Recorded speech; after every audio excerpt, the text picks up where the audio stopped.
So we are in the Second Punic War. Remember, we are in Section 2, the Republic of Rome, covering the years from 509 to 30 BC. We are in Part 2, the Republic's Defensive Wars, which goes from the years 229 to 197 BC.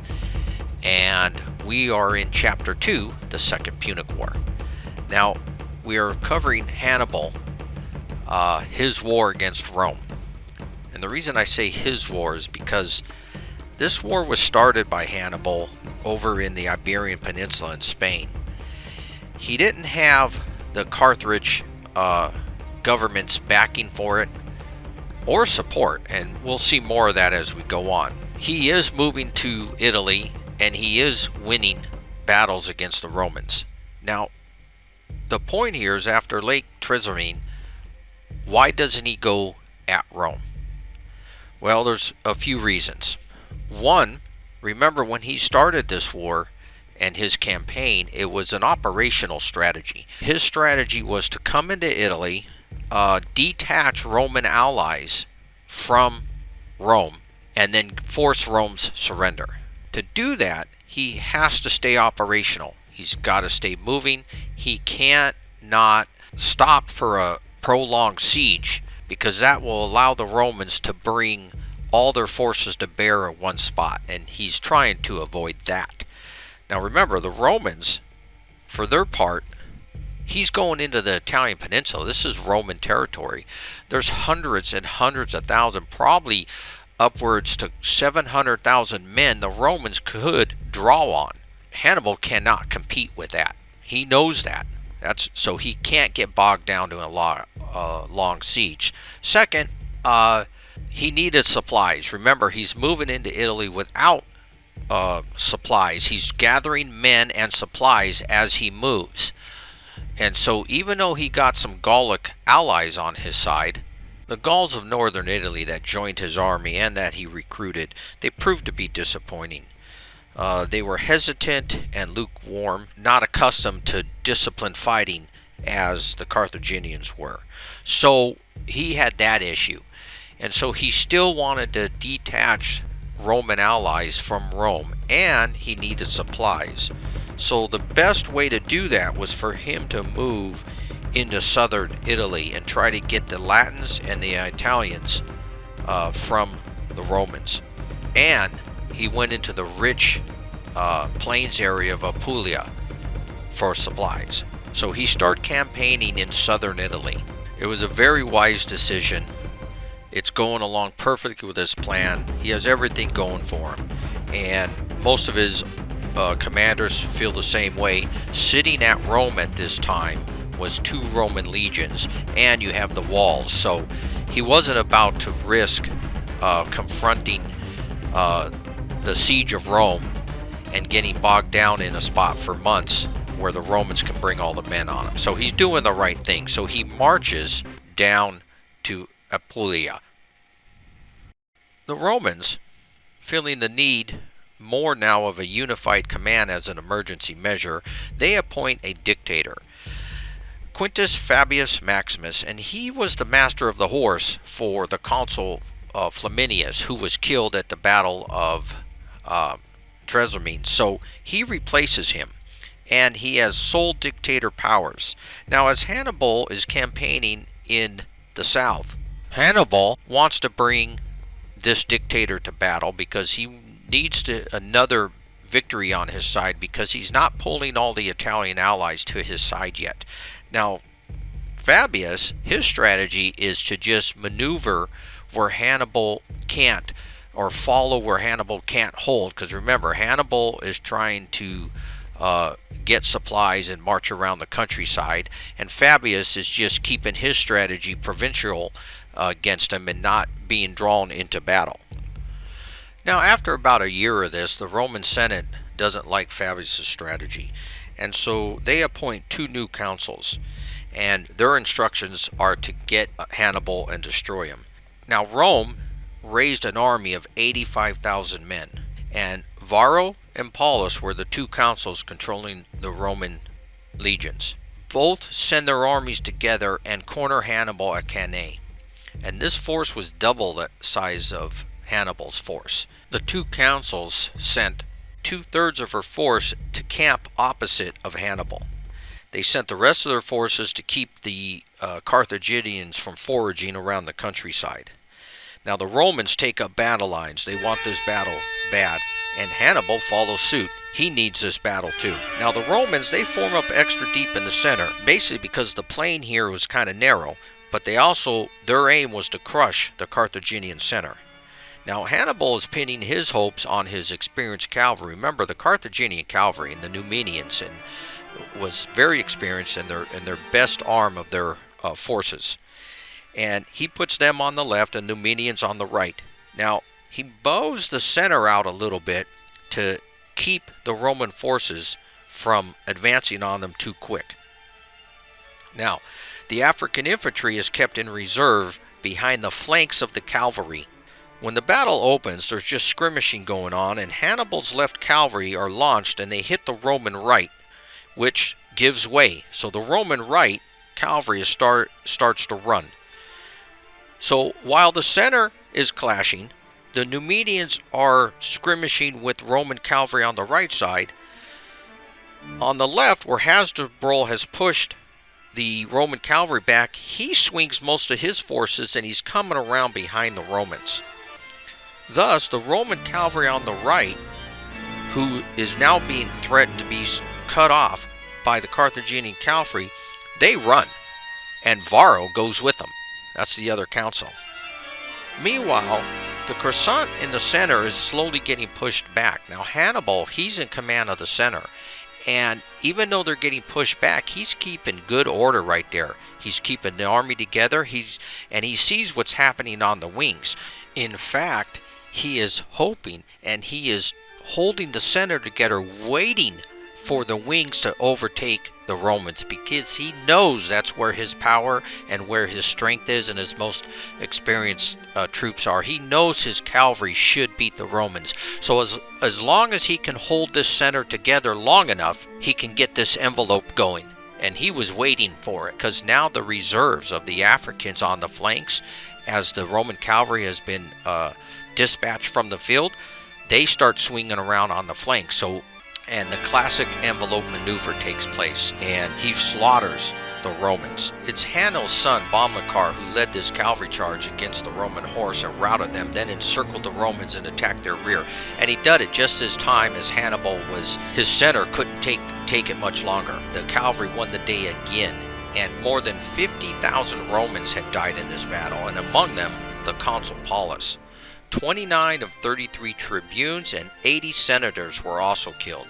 Carthage lost 8,000 men. It was Rome's worst defeat in their history. Now at this point, Rome was definitely vulnerable, and Hannibal again has a chance to possibly, I'm not saying he does, I'm just hindsight, he has a chance to go conquer Rome. Now he got Samnites to come to his side, he got the Brutinians to come to his side, even Syracuse, when Hero II died recently, the Syracusans changed side. So allies were coming to Hannibal's side here, so he was successful in getting Italian allies on his side. What does Hannibal do?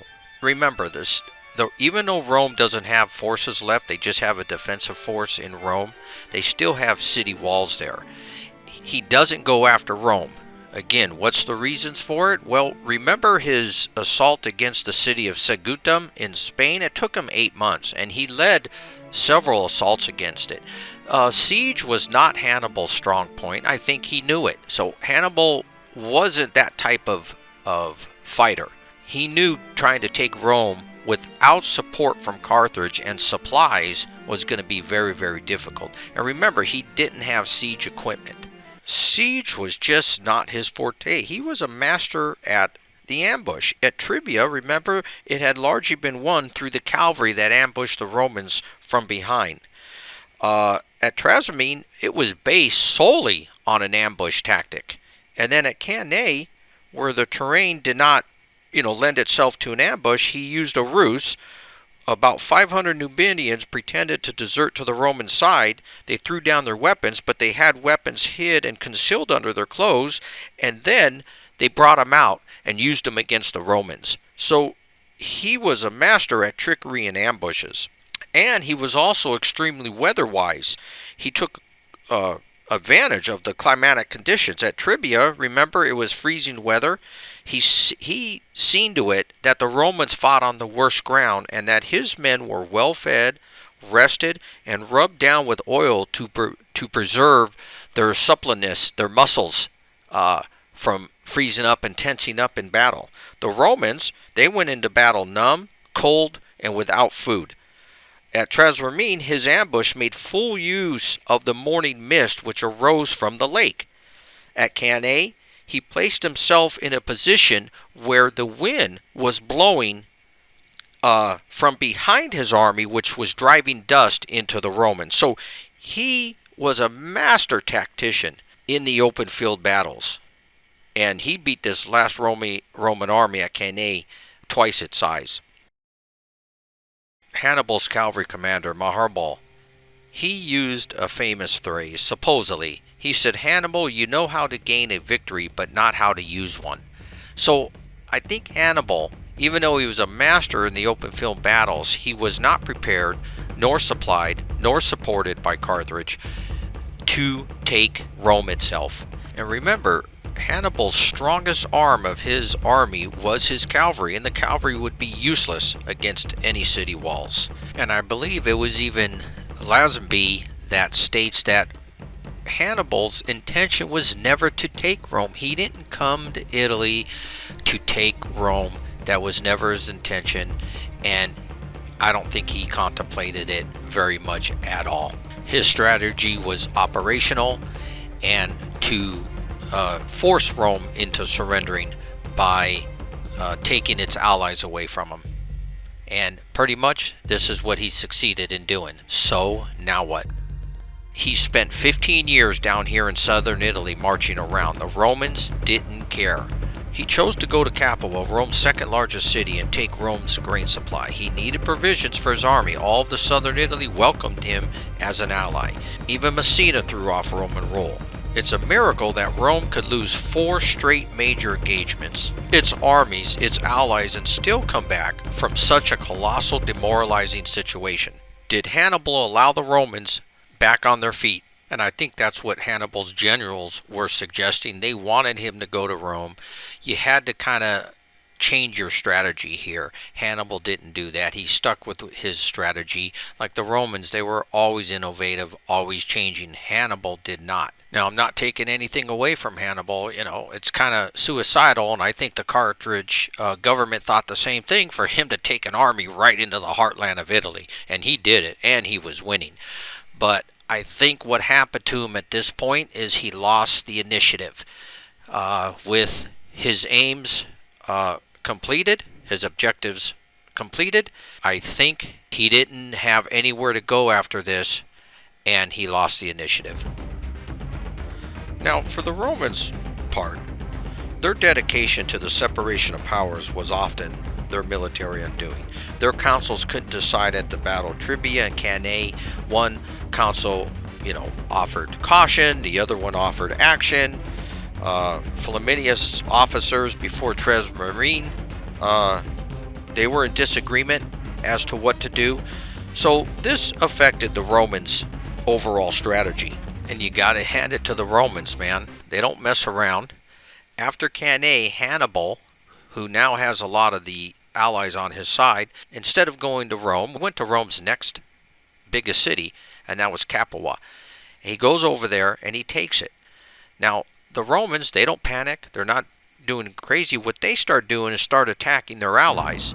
I don't think Hannibal accounted for the willpower of the Romans and the fearful respect of their allies. I mean, the allies feared the Romans, I think, more than they feared Hannibal.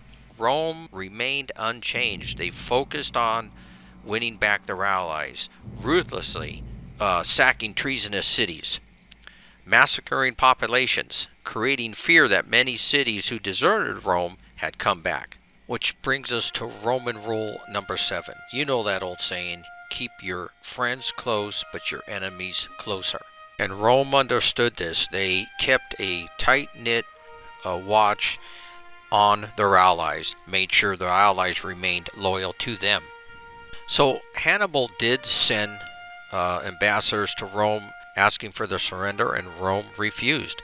So Hannibal decided to head to Naples, because remember, one of his strategies before he started the campaign was to link up with a seaport so he can get supplies from Carthage.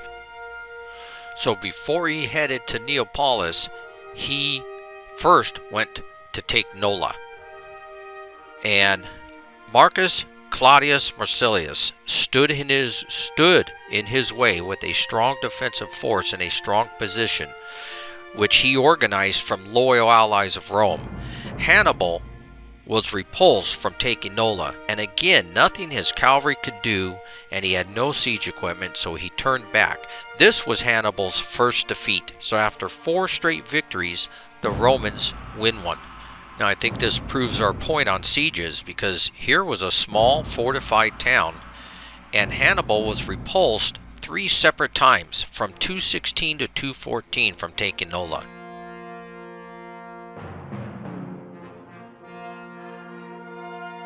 Rome also changed their tactics and decided to not take on Hannibal directly, but to go after his bases and his supply. Now, this brings us to 214. After Hannibal tries these multiple attempts on Nola and they failed, he moves back south. So while Hannibal is marching back south toward Tarentum to find another port, the Romans, remember, they're concentrating on fighting other Carthaginian generals, and they have a battle in Sicily. Well, in 214 to 212 we have a Syracuse battle. It's the Battle of Syracuse. Marcus Marcellus was sent to Sicily, where Syracuse revolted against Rome. Remember, we were talking about defending Syracuse was Hippocrates, and he knew losing would mean execution as traitors. The physicist Archimedes, he developed new military engines to help the city's defense. Marcellus, with 25,000 men, attacked by land and sea and were thwarted by the catapults, the slings, and derricks devised by Archimedes.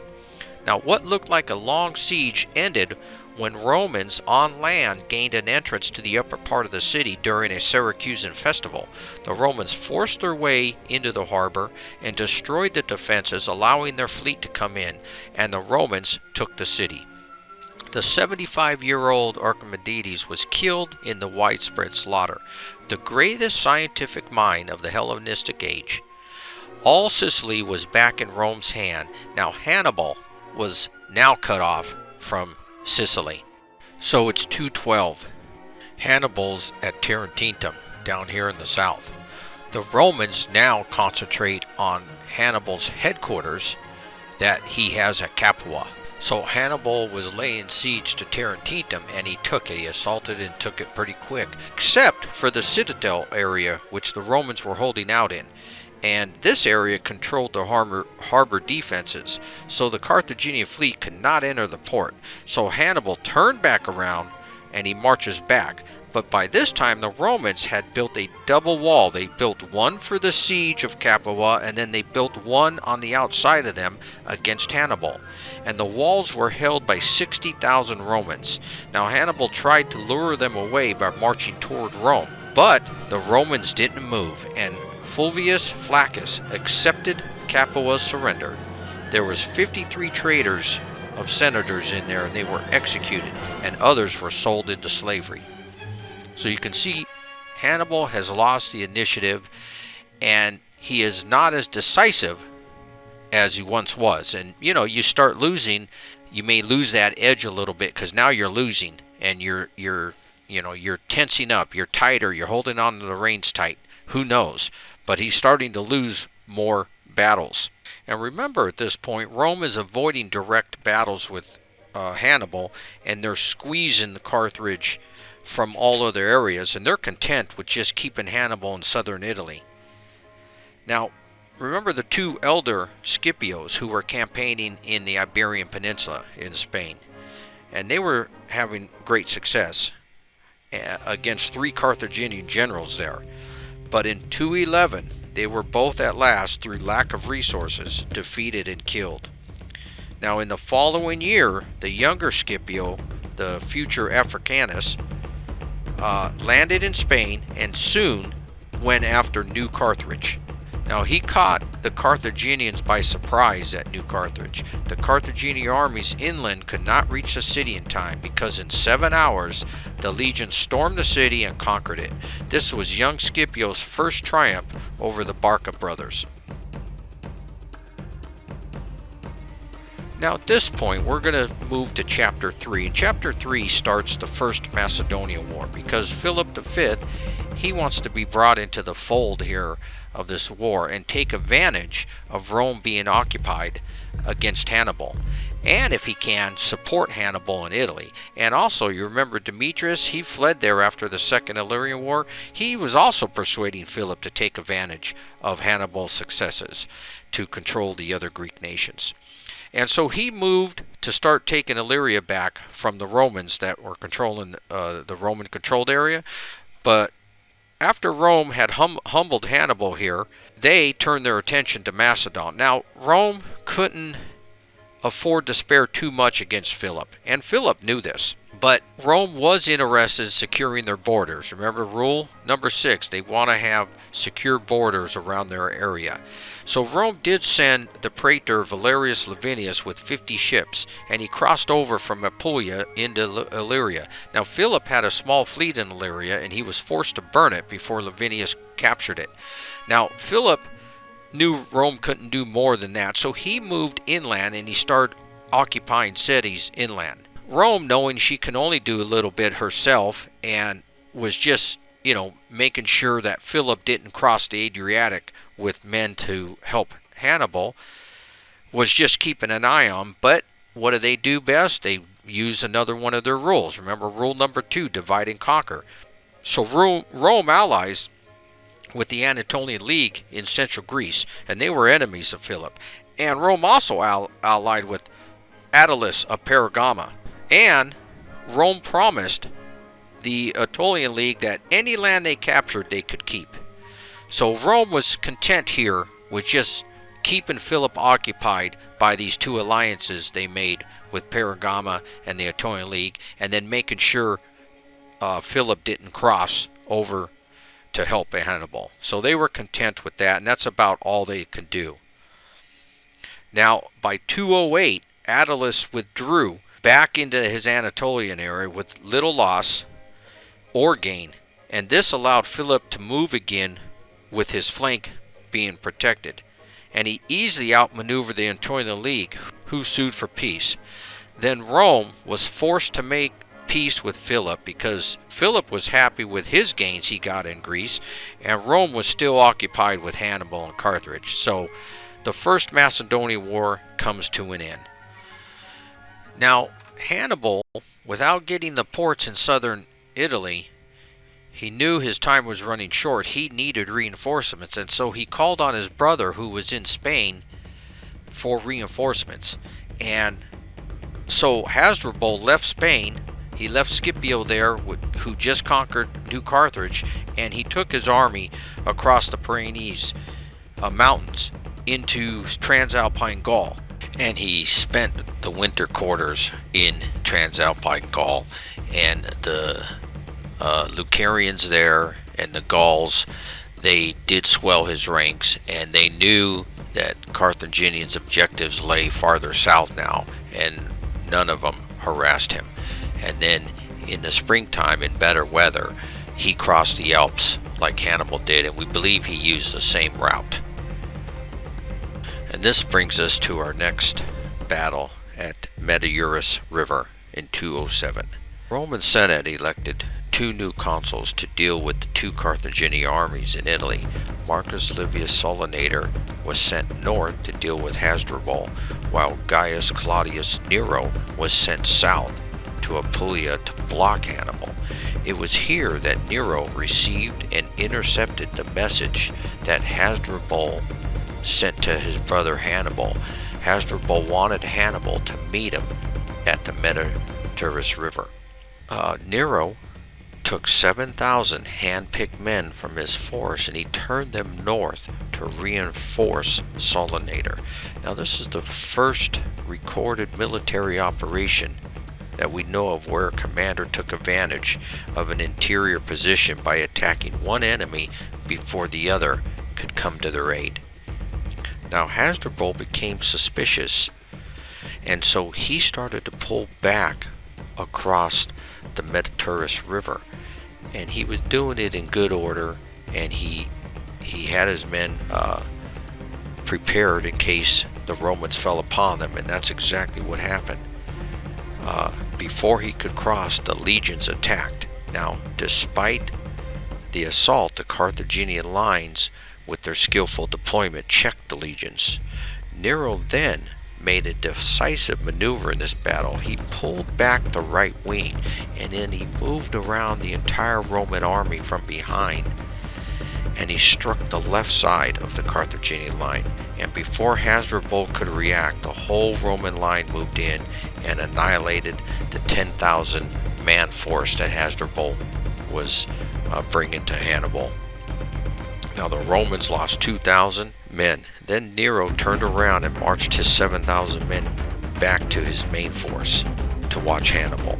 Now Hannibal learned of his brother's defeat by receiving his brother's severed head. This battle was decisive in ensuring that Hannibal was going to lose.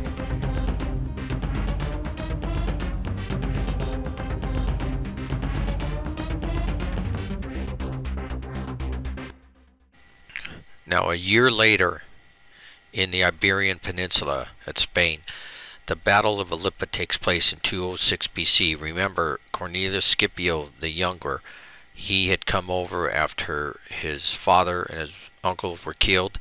He'd taken New Carthage, and he's campaigning here in Spain. Now finally, a big battle goes down at Alypa. 48,000 Romans take up a defensive position here because the Carthaginians came together with 75 to 80,000 men. Now, Scipio was not too eager to attack because of the larger force, and he held a defensive spot. The Carthaginians were not too eager to attack because the Romans were in a defensive position, so they formed for battle in their usual way. And you can see here that the Romans are formed with their legions, their heavy infantry in the middle, with their cavalry and their allies on the flanks. They form up for the first day, and they watch each other all day. Nobody wants to attack each other at this time. Then at night, they retire to their camps. The next day, dawn breaks, the men form up, they get their breakfast, they form for battle again.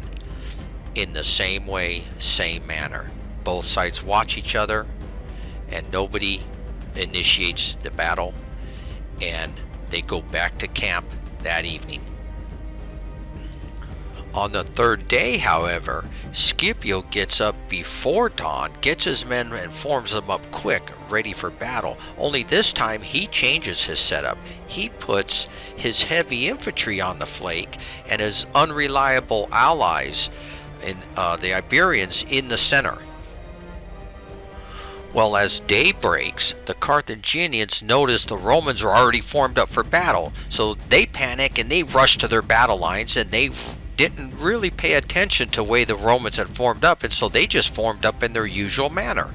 And then Scipio attacks, and what he did was he refused the center so they wouldn't engage right away, and he had the Roman heavy infantry engage the cavalry and the light infantry on the flanks, which easily overwhelmed these lightly armored units. And he started encircling the Carthaginian larger force. And before the Carthaginian center can even give battle, they had to start pulling back because of the Romans surrounding them. And then Scipio methodically destroyed the enemy. Spain was now in Rome's hands, and it opened the way to go to Africa.